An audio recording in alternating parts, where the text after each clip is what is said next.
What's up everybody, Jeremy here, and today we're tackling project number 4, the mission to take random, found, upcycled materials, aka stuff that was basically going to your trash, and stuff it into this tiny ornament that I found during an after Christmas sale. Because why not make life extra difficult during the holidays? But wait, this isn't just a craft project. This ornament is about to become the sparkling heart of a short story set in the sci-fi fantasy world of Aeonis. Today's adventure unfolds during the Winterlight festival in the bustling town of Snowvale, where snow is glistening, people are celebrating, and me, your fearless narrator, squeezing random junk into a bauble like some sort of holiday mad scientist. Will it fit? Will it survive? Stay tuned, because Christmas miracles might just happen in tiny, ornament-sized doses. This story is also inspired by the mission of the organization I'm supporting today, Toys for Tots. While they're best known for their Christmas campaign, their work goes far beyond the holidays, providing toys, books, and vital support to children in need all year long. Just to be clear, this project is not sponsored or in any way affiliated with Toys for Tots. I wanted to bring awareness to an amazing cause that I support. Today's Christmas adventure begins with a Yakult bottle. I've been dreaming of using one in a project like a kid dreams of Santa, and finally, it's time, because I have a whole bunch of them waiting for its moment. First cut. Disaster. Second cut. What the heck, dude? I definitely don't see a Christmas miracle happening. By bottle 3, I'm jingling all the way to frustration, but lucky for me, I have enough bottles to fill everyone's Christmas stocking. On bottle 4, I channel my inner elf, start cutting further out from the area, and work my way down to the intended spot. And we're good to go. For the first time ever, I tried using magnets to make ball and socket joints for the arms, and honestly, it was way more satisfying than I expected. The magnets held the washers perfectly in place while I glued them in. And a little baking soda helped everything dry faster and stronger. For the actual ball joints, I went full holiday mode and used Christmas bells. Yep, bells. I even drilled a hole into one of the magnets because I planned to run fairy lights through one of the arms because I need something to have a glow up. I used the same washer and magnet trick for the legs, but this time I pulled the magnets out afterwards. Then I drilled a few holes for wiring because future me would definitely be mad if I didn't.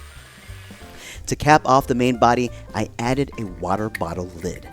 I needed a hole on the top, and after realizing that drilling would take forever,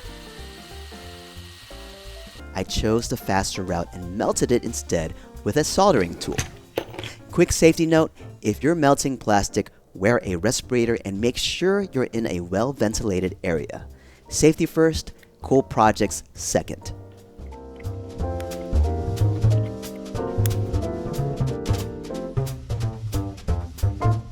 The head is made from 2 lids. One's a regular water bottle lid, and the other, I honestly have no clue. If you know what it is, let me know in the comments. I melted a hole in the bottom so I could feed in some flexible filament, which definitely felt mad scientist-like. For the eyes, I used these little plastic stops from paint bottles. I melted cavities into the head, popped the eyes in, and suddenly, boom, instant personality. I tested out the flexible filament idea to see if it would work the way I imagined. And not gonna lie, it looked really cool. For the connection between the body and the head, I refused to just glue it down. I wanted easy access in case I ever needed to swap out the lights. Future-proofing, but make it crafty. So instead, I made these little stakes to act as a removable attachment system. Simple, sturdy, and no commitment issues. Also, a quick detail you might not notice at first, I painted the inside of the body just to block out any sneaky light leaks. because nothing ruins the magic faster than your creature glowing in places it definitely shouldn't. The ears are a mashup of plastic fork pieces from an old project, Q-tip shafts, and wooden beads. I was adding this in on the fly, and I thought it would be ideal for them to move like they were on a tiny ball and socket joint. And while that didn't quite happen this time, let's just say it's officially part of the character's lore, and I'm definitely adding it into the story.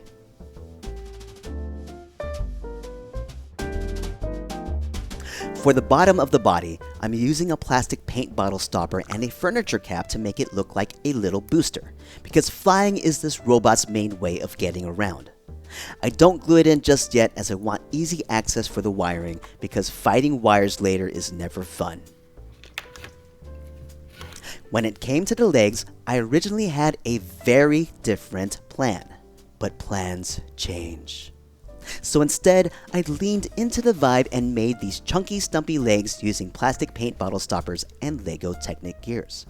I drilled holes into the pieces so I could mount everything to a base and run wires through them, because even tiny robot legs need good cable management. The final pieces of the body are the arms and hands. This is where things really start to glow. One arm is getting fairy lights fed straight through it so it can light up something on the end like it's powered by Christmas magic. I built the arms and hands using a chaotic but effective mix of Christmas hooks, beads, Christmas bells, and those little tubes from disposable lip gloss wands, because nothing says robot engineering like disposable makeup tools. Along the way, I learned that if you need to drill a big hole into a bead, the best approach isn't a bigger drill, it's slowly grinding it out with a carving bit. Patience, persistence, and a lot less cracking. And just like that, the main body was finished, which means it was finally time for detailing, aka Greebly time. It felt like Christmas. I kicked things off with an infinity symbol for the top of the head made by slicing up a dog poop bag tube. Yes, truly the most noble use for it. From there, it was full creative chaos. Capacitors, resistors, screws, keyboard keys, rhinestones, LED holders, decorative gears. Basically anything small, weird, or even slightly tech-looking was fair game. I also added these decorative clock hands to the ears, and had the absolutely brilliant idea that the ears could rotate and act like wings during flight. Did I make that mechanically happen? No. Is it 100% canon in the story? Abso-freaking-lutely. Once the structure was finished, I realized the robot kind of reminded me of Stitch from Lilo and Stitch, but also very much a dog, and that's when the name clicked. Since this piece was inspired by Toys for Tots and designed to bring joy, I remembered my cousin's childhood dog named Sparky, a great name for something that sparks joy. And just like that, the robot had a name. Now that the identity crisis was resolved, it was time for primer. While the body was drying, I jumped over to work on the ornament. The plan here was to add a hole in the top to help the robot slide into place, attach an ornament cap, and modify the base to hold a 9-volt battery and even more wiring. After a fit test, I realized something wasn't working. The Christmas bells on the arms had to go.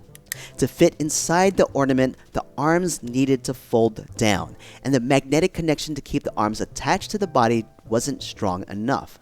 Plus, drilling a hole in one of the magnets seriously weakened it.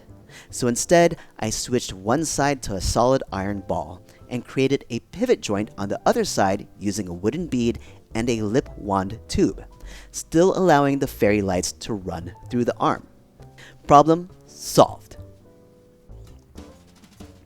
The legs were thankfully much simpler. Feed the wires through and glue them into place. And once everything was assembled, I noticed something unexpected. the feet totally look like boosters. So yeah, that's officially part of the story now too. For the arms, I threaded fairy lights through one side and eventually glued the hands together so both arms move as one. The goal was to have a single fairy light bulb illuminate this flame-shaped charm. And once everything was locked in, I could finally mark and drill the holes needed to secure Sparky to the base and route the wiring. Then came the electrical work, soldering everything together and breaking out my favorite Radio Shack heat gun for shrink tubing. I fed the flexible filament into the head, secured it with a furniture end cap, pulled off the masking tape, and finally got to see the piece fully assembled. At this point, I wanted Sparky to be more expressive, so I sharpied the back of 2 cabochons and added them in as pupils. And they were perfect. The wildest part, I accidentally created that effect where it looks like the eyes are always watching you. Totally unplanned and totally awesome. And now, we have finally reached the painting stage, which also means it's time for a short excerpt from Sparky's story. So if you would like to read the full version, you can check it out at jramosworks.com/SparkE.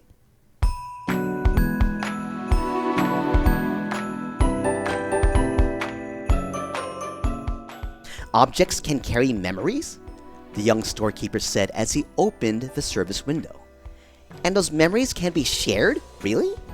A nearby droid beeps and whistles. How's that even possible? Oh, hello! The storekeeper's question is interrupted at the sight of his first customer. How can I help you, little girl? The young child holds up a stuffed dog with one ear missing, loose stitching, and a missing squeaker. Yes, we can fix that for you. Bring it over to my droid here, TNK45, or Tonk for short, and he will be happy to help you.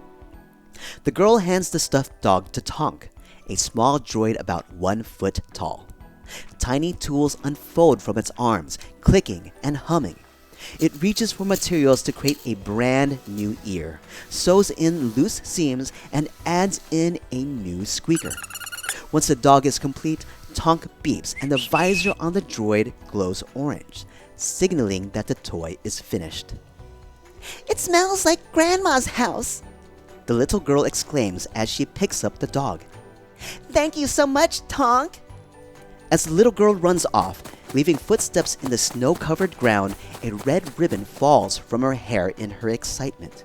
That will be 5 coins, miss, the storekeeper says defeatedly. Tonk whistles and beeps.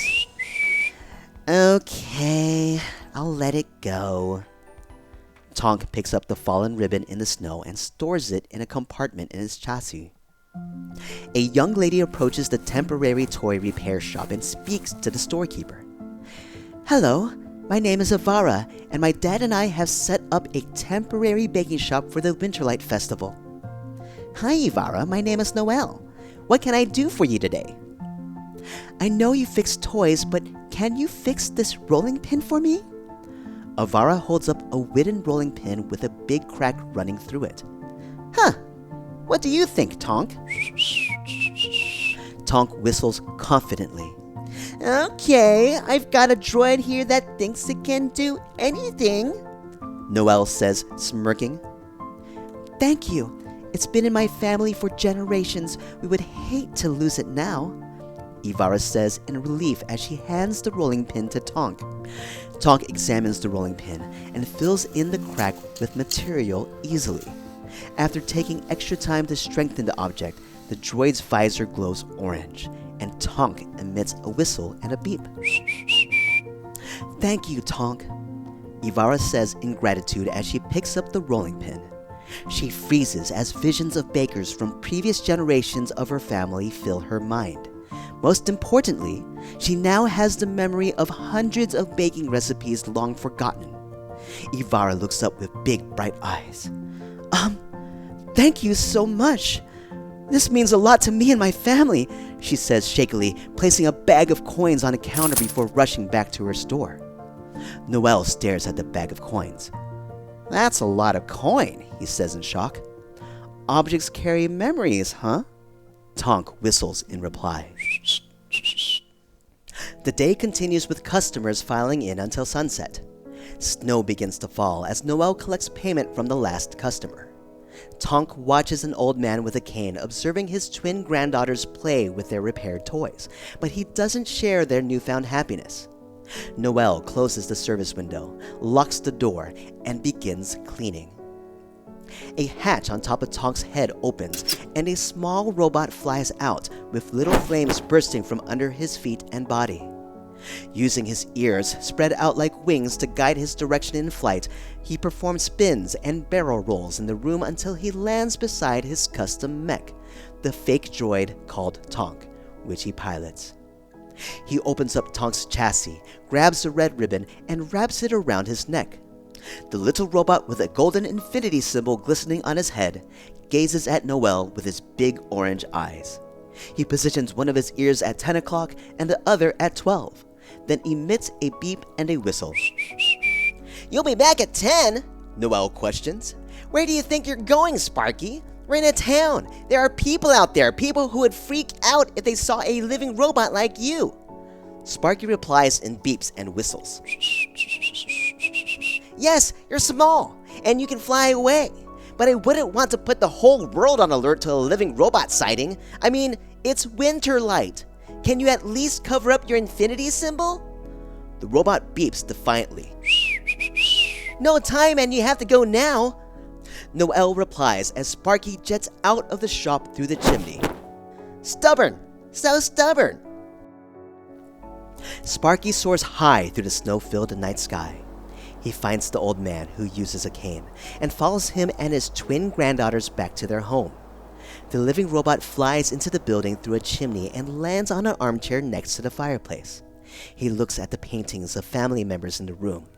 One painting that caught Sparky's attention depicts the grandfather, much younger then, accompanied by his wife and his daughter as a child. Collections of ornate objects fill the room, but not many of them seem to carry any meaningful memories. Sparky looks up to the mantel and sees a framed newspaper clipping placed next to a music box. He flies up to the top of the fireplace and reads the newspaper clipping about a carriage accident that orphaned 2 daughters. It involved a married couple and the wife's mother. The concerned robot examines the music box next to the newspaper clipping. The object is broken, but it is also filled with meaningful memories. Sparky takes time to carefully fix the music box. There are many gears and small contraptions that need tinkering. Near completion, the music box springs to life and begins playing a song. Sparky lifts off into the air and flies towards a decorated Winterlight tree, hiding inside one of the many ornaments surrounded by flickering lights.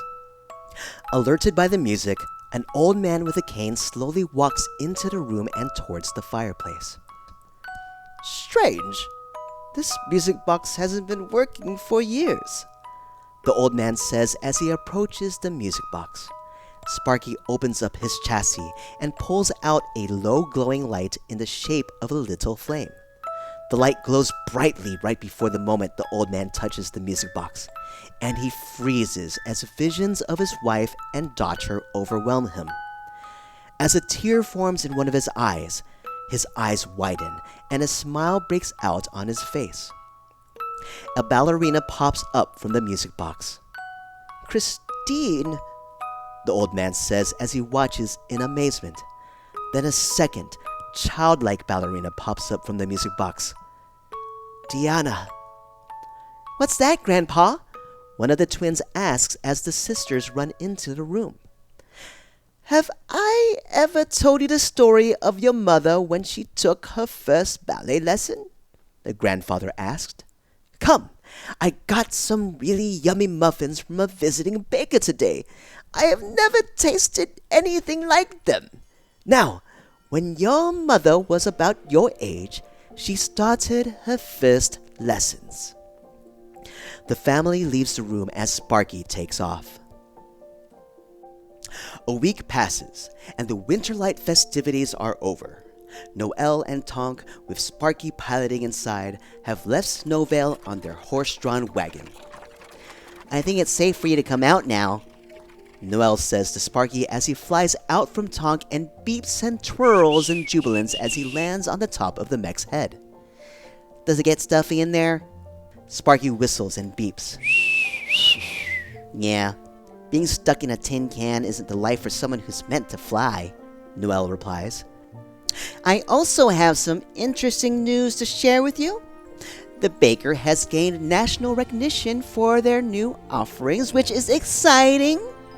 Moreover, a ballet school is reopening after years of closure, led by a legendary instructor and featuring his twin granddaughters as the first set of students." Sparky beeps in joyful recognition. "Why do you do it?" Noelle questions. "People fear you and what you are." Sparky beeps an explanation. "You're right. You did try with me. You do have to try." And here is the final reveal for Sparky the Tinkerer.